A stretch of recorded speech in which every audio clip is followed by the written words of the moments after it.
स्वानिदेव सवितर्दुरितानिपरासुः यद्भद्रं तन्नयां शुभो शान्तिः शान्तिः शान्तिः।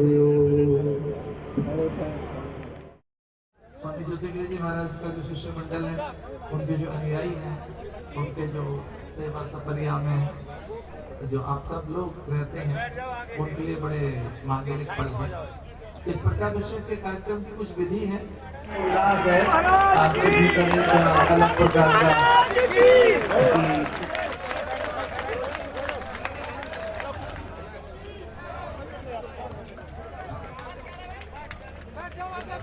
तो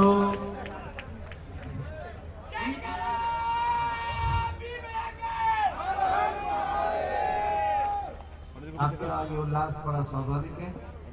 और कुछ पल ऐसे होते हैं जीवन में जो कभी निराशा, हताशा, भय, कुंठा, अवसाद लेकर आते हैं, पर कुछ पल ऐसे आते हैं जीवन में जो उत्साह लेकर आते हैं, बोझ लाते हैं, और व्यक्ति के भीतर में बिना पदार्थ से प्रसन्नता, बिना साधन से संपन्नता, और कभी कभी बिना पद से प्रतिष्ठा की उसे अनुभूति होती है। कुछ पल ऐसे भी होते हैं जो बिना पद के प्रतिष्ठित करते हैं हमें, जो बिना पदार्थ के प्रसन्नता देते हैं, बिना साधनों के वो संपन्नता देते हैं। तो ये कुछ पल ऐसे ही हैं। मैं बहुत ही आनंदित हूँ। मेरे सन्मुख हैं स्वामी ज्योतिगिरी जी महाराज, और जो विद्या संपन्न है, जिनके पास में चिंतन की शुद्धता, चरित्र की उच्चता, भाव सुचिता, वैचारिक पवित्रता और आचरण की पारदर्शिता है। देखिए, आचरण की पारदर्शिता होना बड़ी बात है। किसी व्यक्ति का ऐसा आचरण हो जो दूसरों को आकर्षित करे।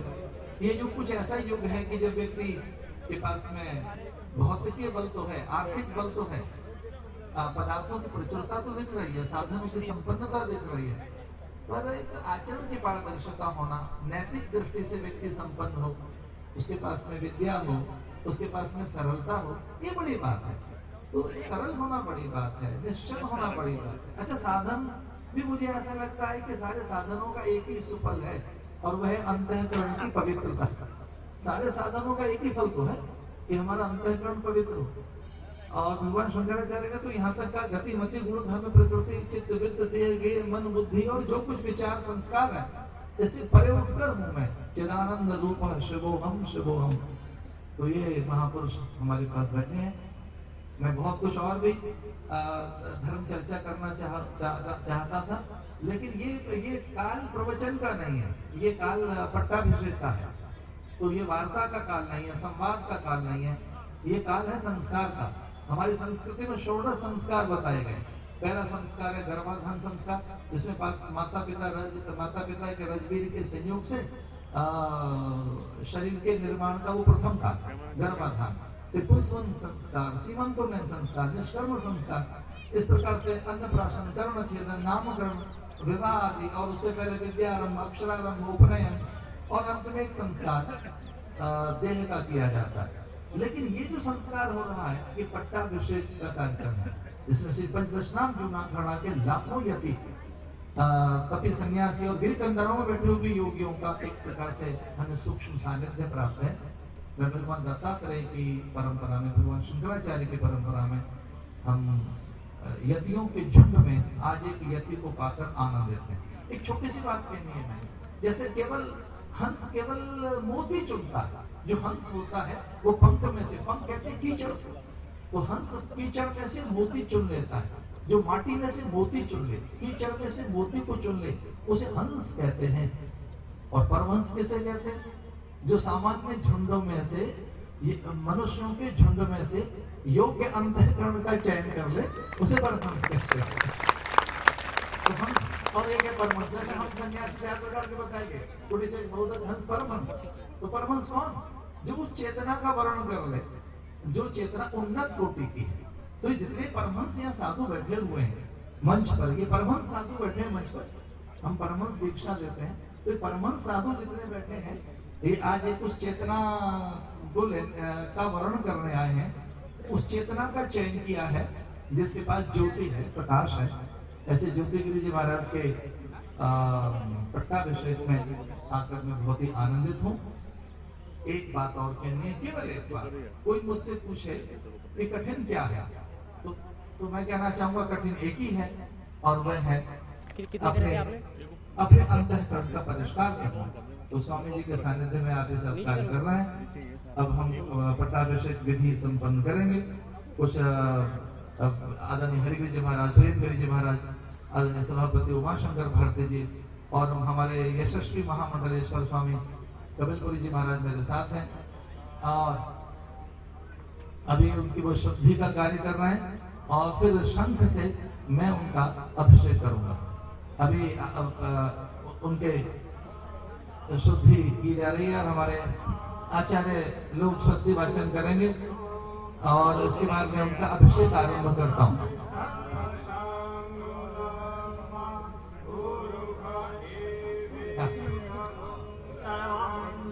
ये भगवान दत्तात्रेय का ध्यान करते हुए, शंकराचार्य जी का ध्यान करते हुए, गिरि कंदराओं के ऋषि मुनियों का ध्यान करते हुए मैं भगवान से प्रार्थना करता हूँ।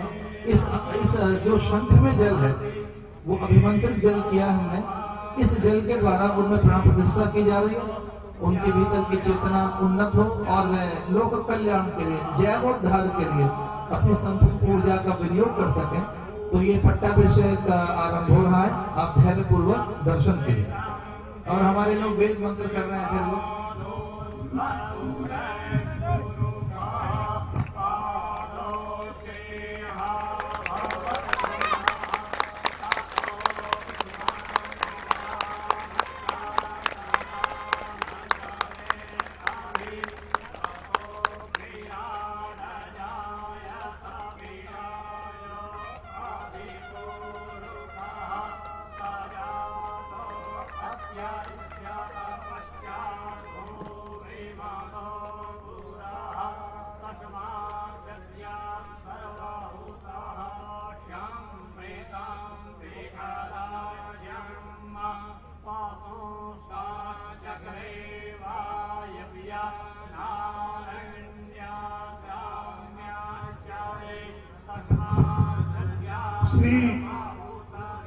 श्री रमता पंच के श्री में पृथ्वीगिरी जी, केदारपुरी जी महाराज, सोहनपुरी जी, उमाशंकर भारती जी महाराज जी धूमा अखाड़े की तरफ से 4 आदमी मिलकर चक्र उड़ाएंगे।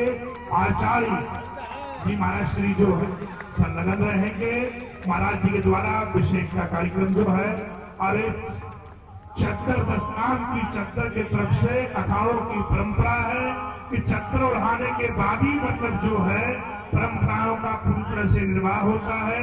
अभी तिलक चंदन सभी लोग चाहते हैं अखाड़े के चक्र की हो बाप चक्र और लोग गुरु मूर्ति को साथ करे हैं कि सभापति महाराज सोहनपुर जी, सभापति उमाशंकर भारती जी, महाराज केदारपुर जी अपने अपने आश्रमों को विराजमान हो जाए कि जो महाराज के संबंधित लोग हैं वो अपने चक्र उड़ाएं। महाराज श्री महामंडलेश्वर स्वामी कपिलपुरी जी महाराज की तरफ से चक्कर अखाड़े के बाद महाराज श्री कपिलपुरी जी रोहतक वालों से महाराज जी की चक्कर महामंडलेश्वर की तरफ से न्यू मंडलेश्वर का व्यवस्थाएं जो थी साइड में न्यू महामंडलेश्वर के जो कार्यक्रम था अभी भी घोष महाराज के कराएंगे, बाकी न्यू मंडलेश्वर का नाम महाराज भी अपने मुंह से घोषित करेंगे।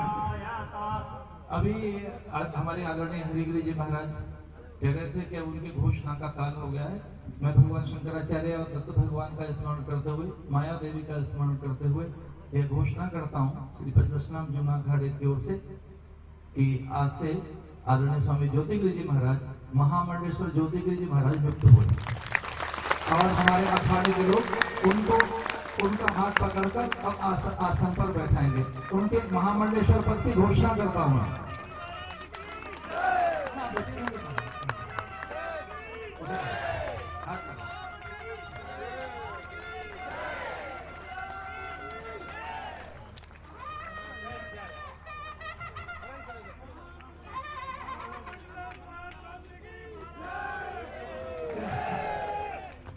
महामंडलेश्वर स्वामी अम्बेशानंदगिरी महाराज की, महामंडलेश्वर स्वामी ज्योतिगिरी महाराज की, आचार्य महामंडलेश्वर स्वामी अम्बेशानंदगिरी महाराज की। महाराज को चक्कर भेंट हो रही है। गणपति जी मोहन तरफ से एक ही चक्कर क्योंकि मेरा ख्याल एक छूट गई होगी रास्ते में, इसलिए अब जो एक ही चक्कर उड़ाने जा रही है, जो बंडल नहीं आएगा। आपने घर का नाम अजोली बोल तो चंद्र बोल को है उड़ा दी।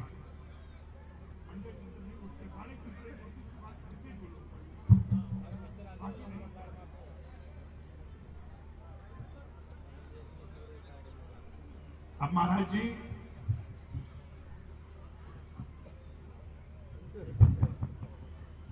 ये एक जो हमारी परंपरा, उस परंपरा में अभी आदरणीय महामंडलेश्वर स्वामी ज्योतिगिरी जी महाराज का अभिषेक किया गया शंख के जल से। उसमें सभी देवताओं का स्मरण करते हुए, आचार्य परंपरा का स्मरण करते हुए उनका अभिषेक हो गया। आज से अब स्वामी जी महामंडलेश्वर कहलाए जाएंगे। इसका अर्थ है वो देश में लोकमान्य हो गए, लोक पूज्य हो गए, और एक बहुत बड़ा पद है ये। तो महाराज जी को ये पद प्रतिष्ठित हुआ है। हम सब गौरवान्वित हैं ऐसी विभूति को पाकर, ऐसा एक चैतन्य पुरुष पाकर हम स्वयं बहुत आह्लादित हैं। मंच पर अनेक संत विद्यमान हैं। हमारे रमता पंच के स्वामी पृथ्वीगिरी जी महाराज, उनका नाम भी मैं बहुत आदरपूर्वक लेना चाहूँगा। ये काल आशीर्वाद का है, तो मैं आदरणीय स्वामी हरिगिरी जी महाराज से कहूँगा कि इस समय को थोड़ा वो 2-4 संतों से आशीर्वाद दिलाएं, और मैं आपसे विदाई लेना चाहूँगा इस अवसर पर। तो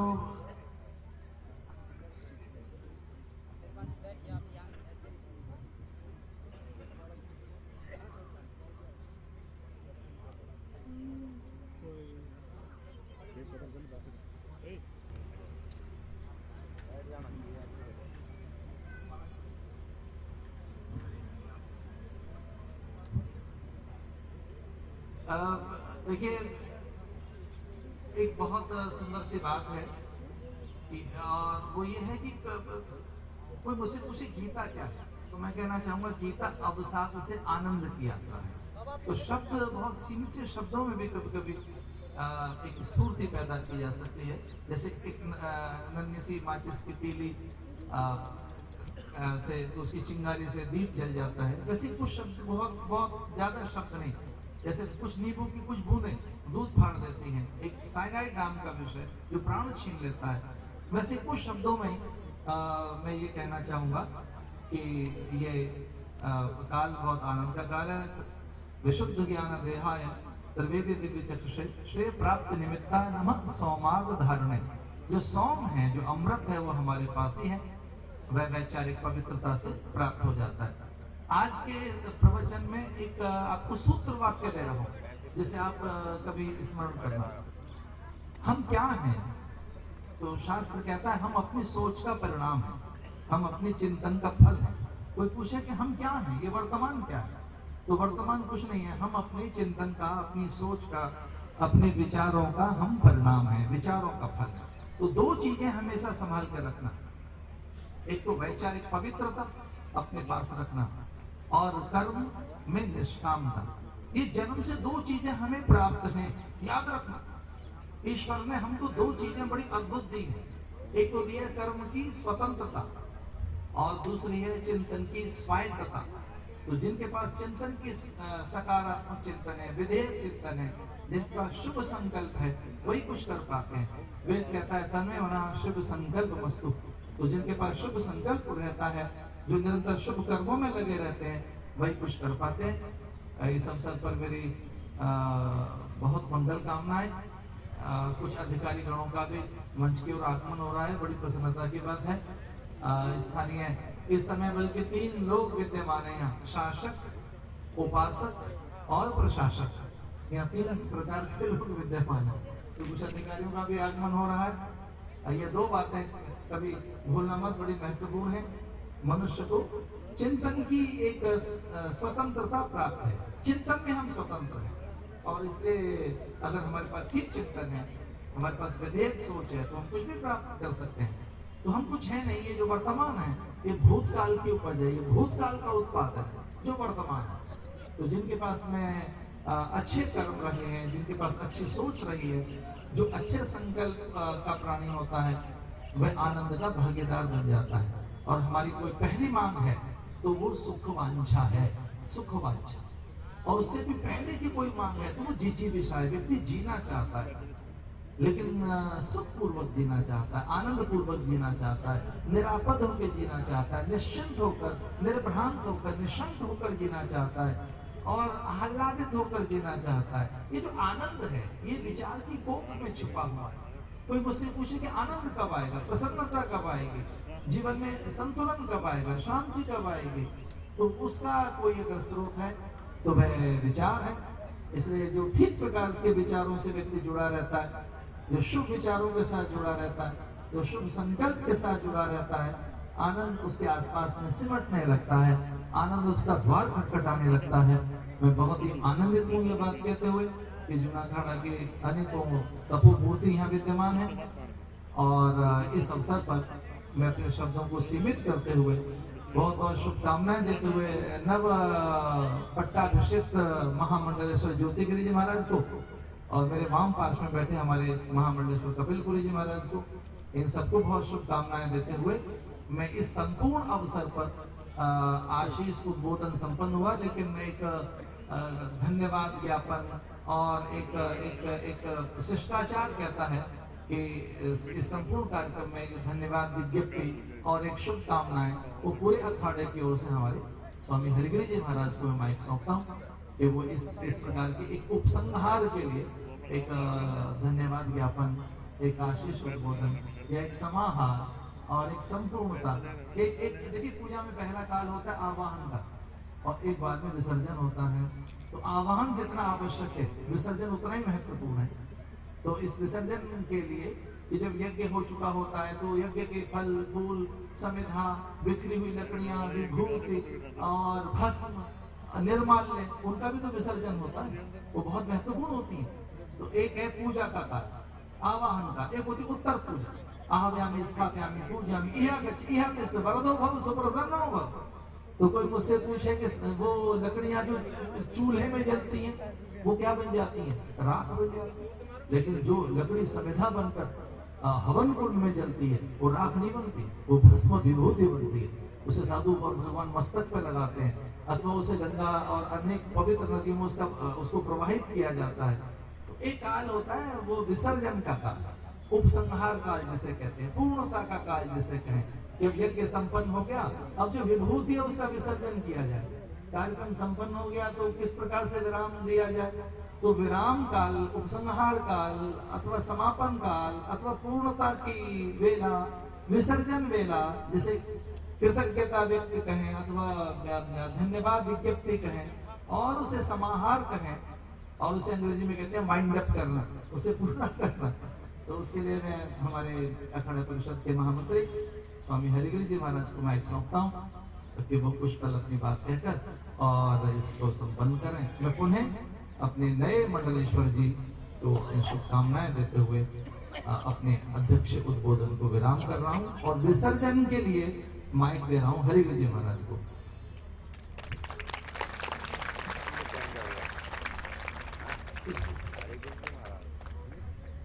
आचार्य महामंडलेश्वर स्वामी अवधेशानंद गिरी महाराज की, महामंडलेश्वर स्वामी ज्योतिगिरी महाराज की, आचार्य महामंडलेश्वर स्वामी ज्योतिगिरी महाराज की।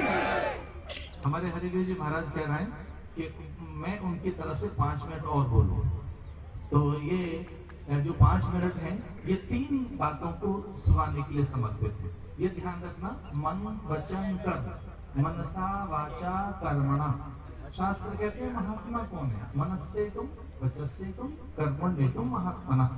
तो 3 चीजें हमें अपनी हर पल ठीक रखनी चाहिए, एक तो मन, दूसरा वचन, तीसरा कर्म। ये मन क्या चीज है? शास्त्र कहते हैं मन मनुष्याणाम कारणम बंध मोक्षयो, मन ही मनुष्य के बंधन और मोक्ष का कारण है।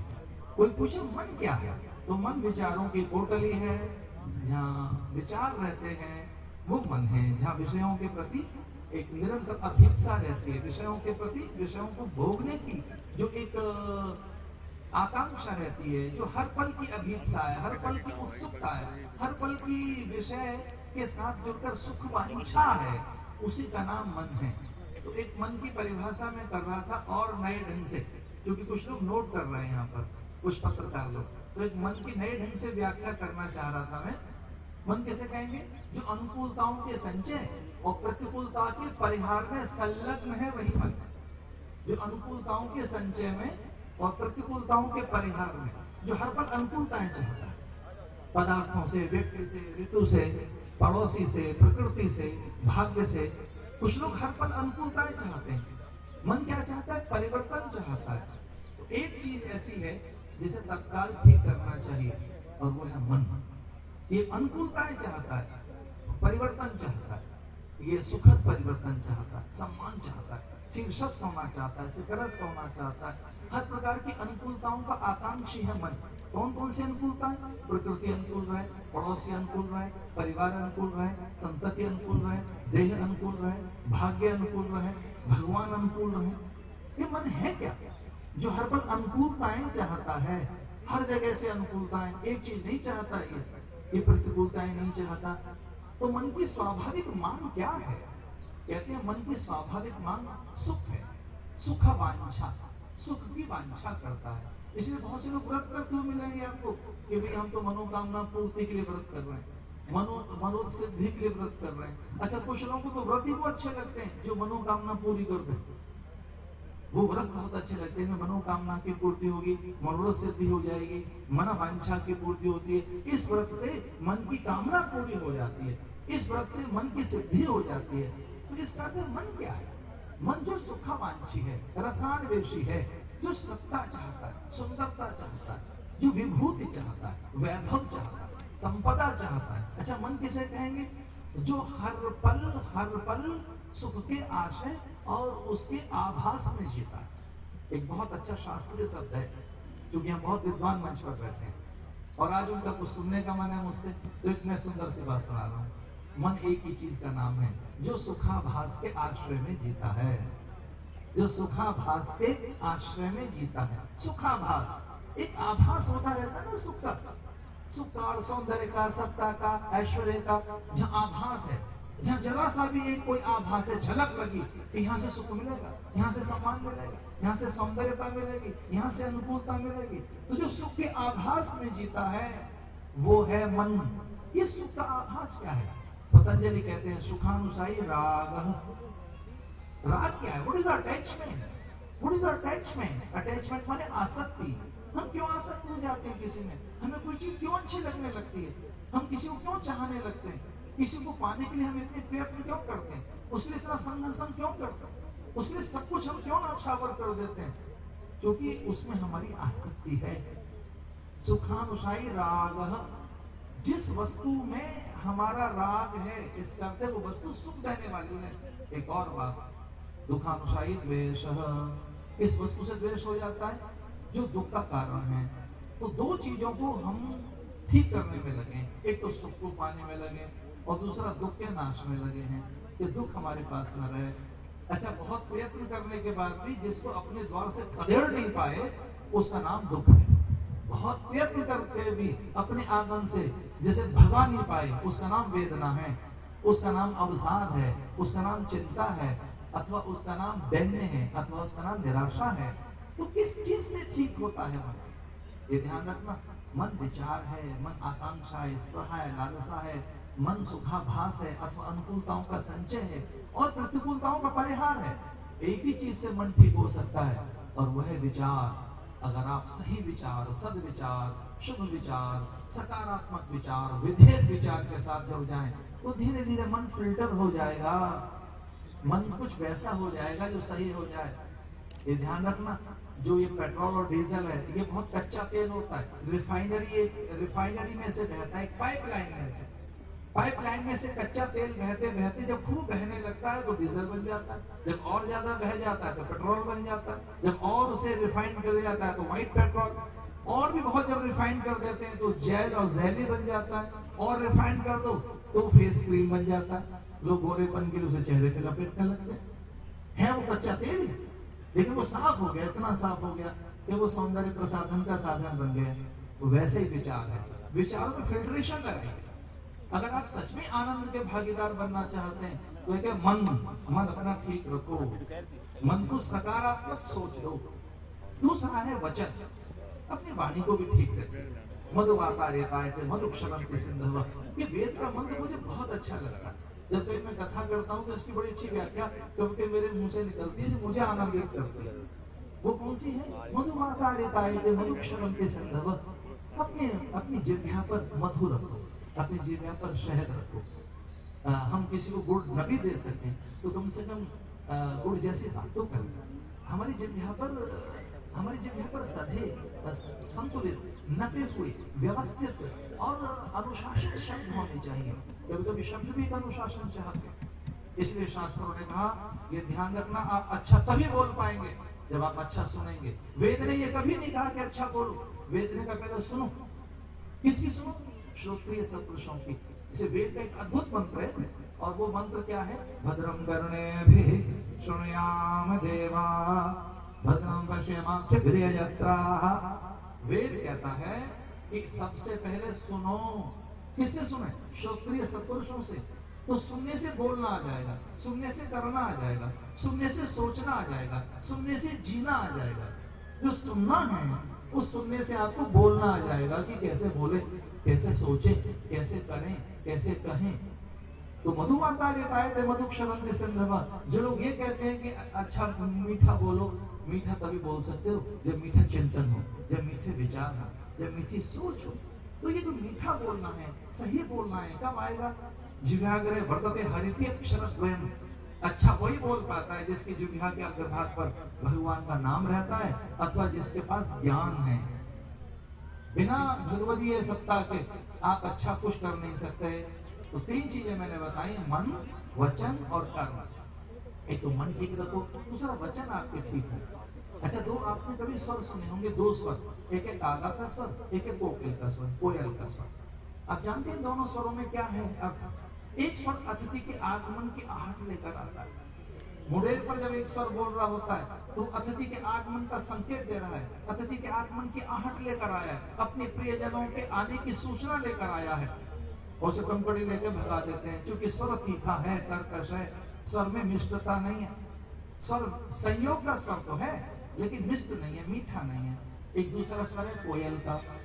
ये कोयल जब बोल रही होती है तो ये जीव विज्ञानियों ने बताया, खासतौर से जो जंतु विज्ञानी उन्होंने बताया कि कोयल जब बोल रही होती है तो लगता तो मीठा है, पर वियोग का स्वर है, वो विरह का स्वर है कोयल का। वो विरह की भाषा है।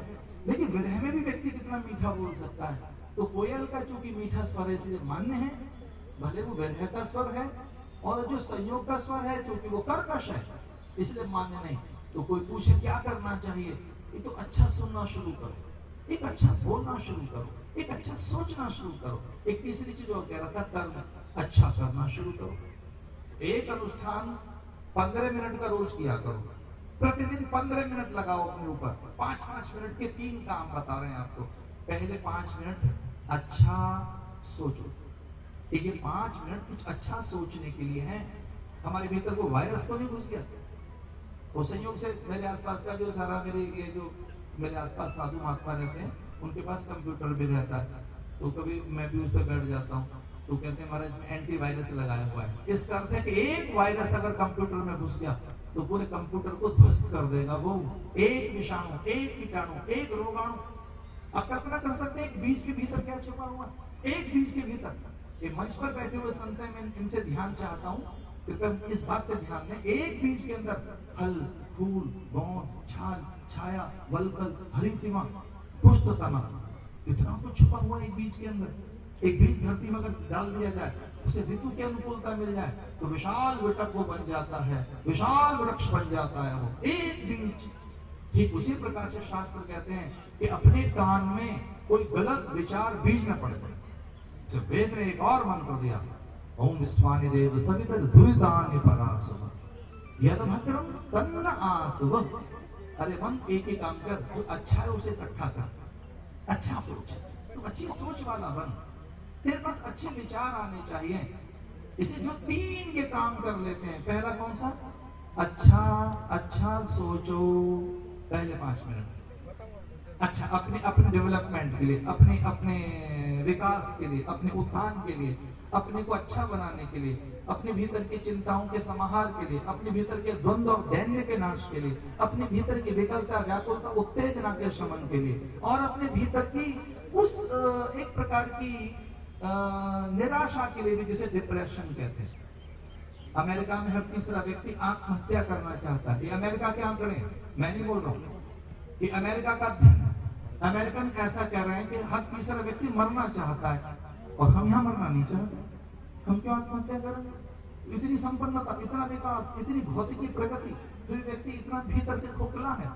अच्छा, कुछ लोग सच में ही बहुत व्याकुल हो जाते हैं जब उनके पास ज्ञान का और विचार विवेक का अभाव होता है। ये 3 प्रकार के अभाव, ध्यान से सुनो, कौन कौन से? ज्ञान का अभाव, विचार का अभाव, विवेक का अभाव।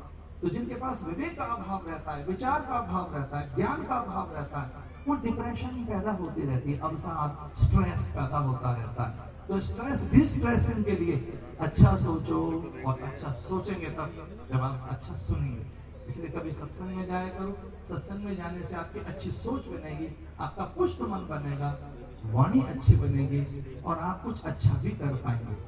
आप तभी अच्छा कर पाएंगे जब आपके पास कोई अच्छी प्रेरणा आएगी। इसलिए मन वचन कर्म के लिए 5-5 मिनट लगाना चाहिए। पहला है विचार, दूसरा है भाव, और तीसरा है क्रिया। ये कुछ अलग अलग साहित्यिक शब्द हैं, विचार, भाव और क्रिया। विचार ठीक रखिए, भाव ठीक रखिए, आपकी क्रियाएं ठीक होनी चाहिए। आप जो कर रहे हैं वो अच्छा होना चाहिए, आपका करना बहुत सुंदर होना चाहिए, वो बड़ा सज्जित हो, शोभित हो। अगर आपके करने में कुछ अच्छा नहीं है तो ध्यान रखना कि आपका जो चिंतन की विकृति है, जो कुछ कर नहीं पाते अच्छा, उनमें चिंतन की मंदता होती है, उसे चिंतन का दारिद्र्य कह सकते हैं। आपने, मैं और गरीबी बता रहा था आपको, मैं उस गरीबी की चर्चा नहीं कर रहा हूँ। एक गरीब उसे कह सकते हैं वाहन नहीं, भवन नहीं, भूमि नहीं, धन धान्य नहीं, वस्त्र और आभूषण नहीं, अथवा द्रव्य नहीं। एक तो वो दरिद्रता, एक दरिद्रता वैचारिक दरिद्रता, एक है दरिद्रता ज्ञान की दरिद्रता। जो वैचारिक दारिद्र है वो व्यक्ति को बड़ा दुख लेकर आता है, उसके आसपास में बहुत संकट लेकर आता है, जो वैचारिक दारिद्र है। इसलिए मैं आपसे इस अवसर पर यह कहना चाह रहा था कि आपके पास में पुष्ट विचार हो, उन्नत कोटि के भाव हो। ये 3-4 चीजें अपनी अच्छी रखना। पहली कौन सी? भाव सुचिता, अपने भाव पवित्र रखना, वैचारिक पवित्रता, विचार आपके पवित्र हों, चिंतन की शुद्धता, चिंतन अच्छा हो, चरित्र की उन्नतता, चरित्र आपका अच्छा हो। मैं तो बहुत बूढ़ा व्यक्ति नहीं, पर मैंने बचपन में ऐसा सुना कि धन खो गया है, कुछ नहीं खोया, स्वास्थ्य खो गया है, कुछ खो गया है, और चरित्र खो गया, सब कुछ खो गया।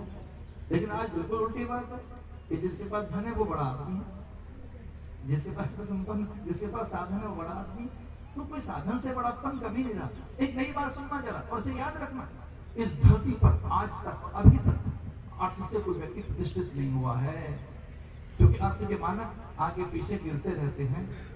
अर्थ का क्रम ऊपर नीचे होता रहता है, कभी नहीं कोई अर्थ से ऊपर आगे बढ़ा है।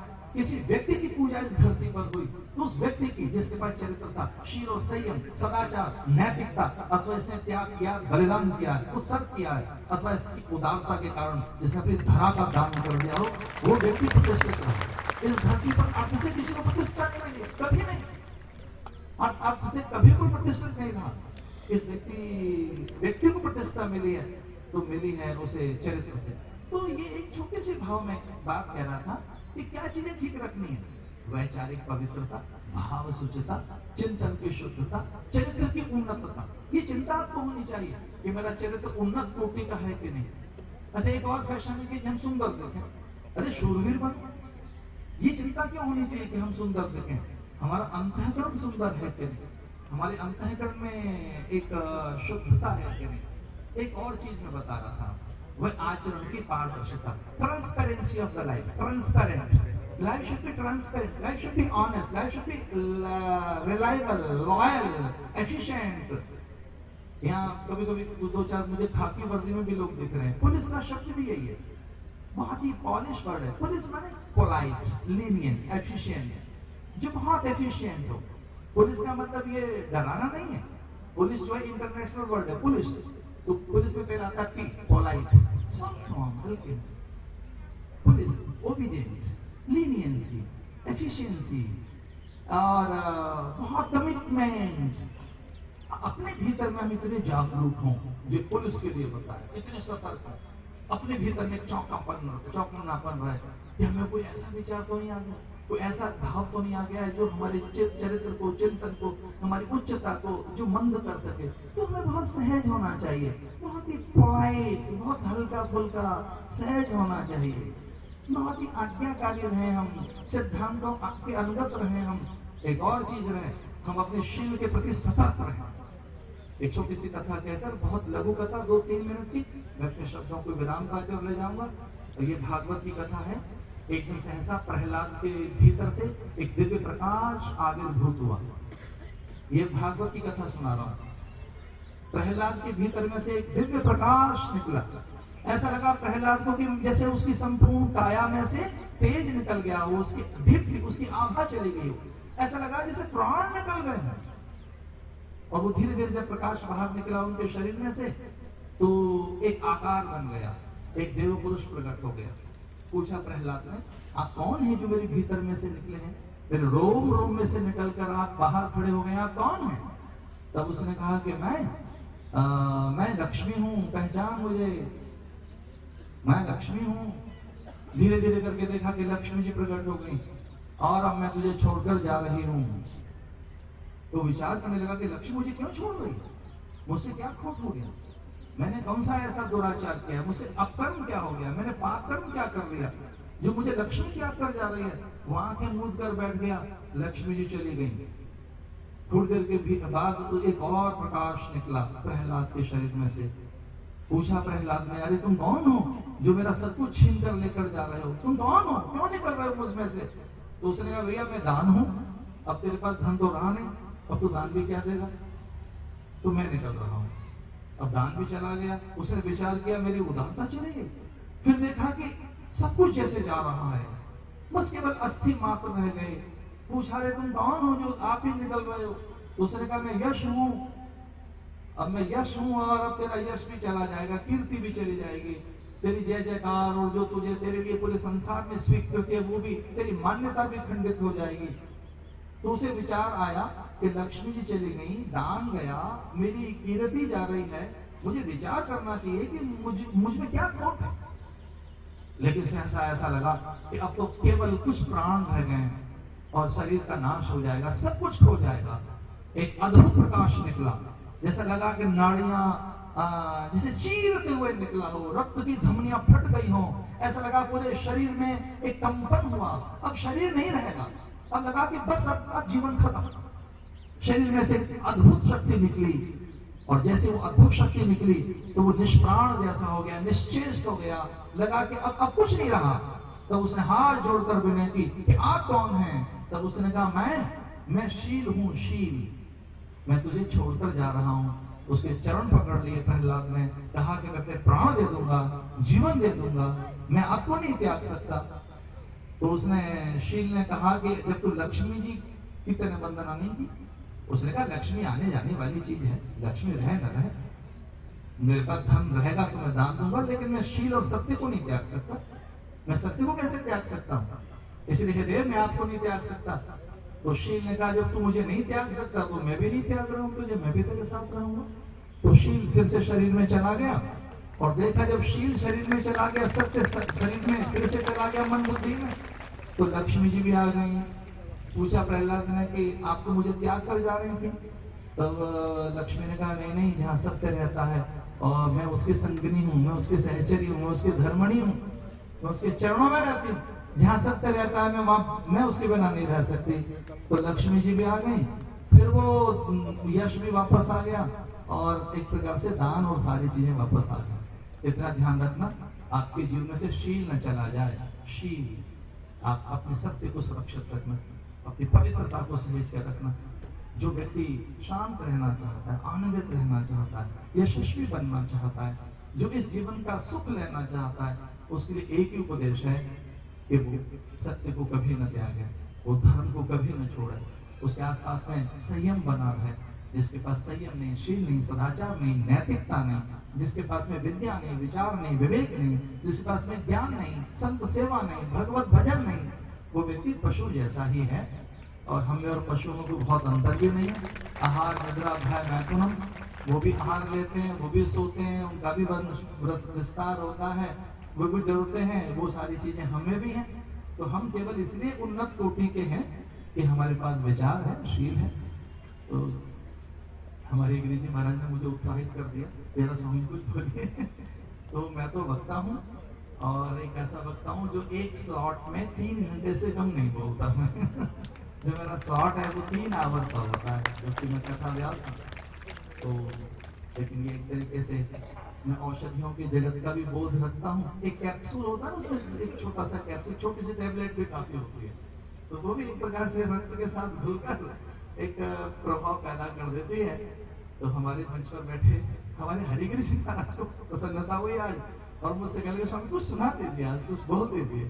तो मुझे अच्छा, मैं जब अपने संतों के बीच में बैठा होता हूँ तो बहुत उत्साहित होता हूँ, क्योंकि सब विद्वान महात्मा हैं, सब पठित हैं, विद्या मूर्ति बैठे हैं, शास्त्र पठित हैं। ये अंत में एक बात कहते हुए, पंथा, what is the way, where we go, हम कहाँ जाएं, व्हाट इज द रूट, किस रूट से जाएं, विच डायरेक्शन, हम कौन से रास्ते पे जाएं, कौन सी दिशा लें, कैसे चलें।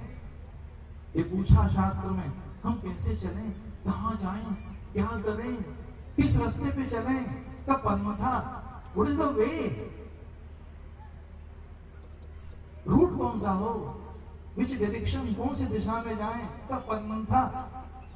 तो शास्त्र कहता है महाजनो ये पंथा, कोई पूछे कि रास्ता क्या है, किस रास्ते पे चलें, तो शास्त्र कहता है सत्पुरुष जिस रास्ते से जा रहे हो बस उसी रास्ते पे चलना। महादेव पंथा, जिधर से महात्मा निकल रहे हो, जहां से सत्पुरुष गए हैं, उस रास्ते को पकड़ना। इसे लाइफ में 3 बातें रखना हमेशा। मैंने 3 करके बहुत बात बता दिया आपको। ये 3 क्यों बताई मैंने, हम दत्तात्रेय के उपासक हैं, उनके 3 मुख हैं, इसलिए मैंने 3 बातें बताई।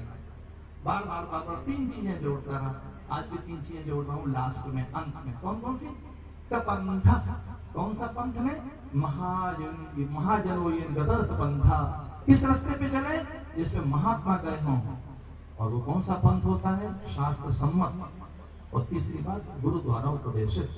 तो कैसा जीवन जिए, महज्जन द्वारा आचरित, शास्त्र विहित और गुरु द्वारा उपदेशित जो मार्ग है वो पार लगा देता है, और उसी से सब कुछ प्राप्त हो जाता है। महाजनो ये पंथा, जिधर से महापुरुष गए हैं, जिस तरफ से वो जा रहे हैं, उन गलियारों से निकलना, शास्त्र सम्मत जीवन जीना और गुरु द्वारा उपदेशित मार्ग पर चलना, विजय निश्चित है।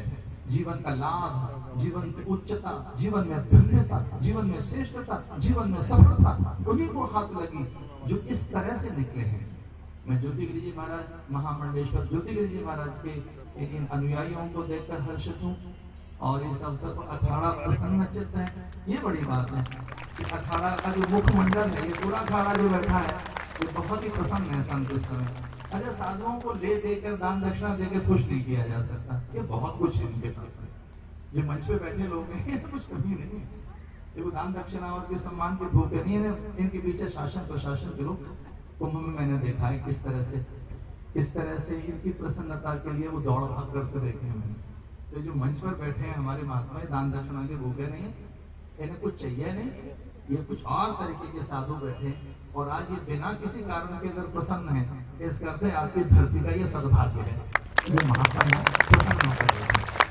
ये बिना महात्माओं के चेहरे पर प्रसन्नता है, इसका अर्थ ही है कि आपने को पुण्य किए, सत्कर्म किए, आपके पास कोई एक ऐसी निधि निश्चित रूप से है, जो कोई सत्कर्म की निधि, जिसके कारण, जिसके वशीभूत इन संतों के चेहरे पर प्रसन्नता और आनंद बिखरा हुआ है।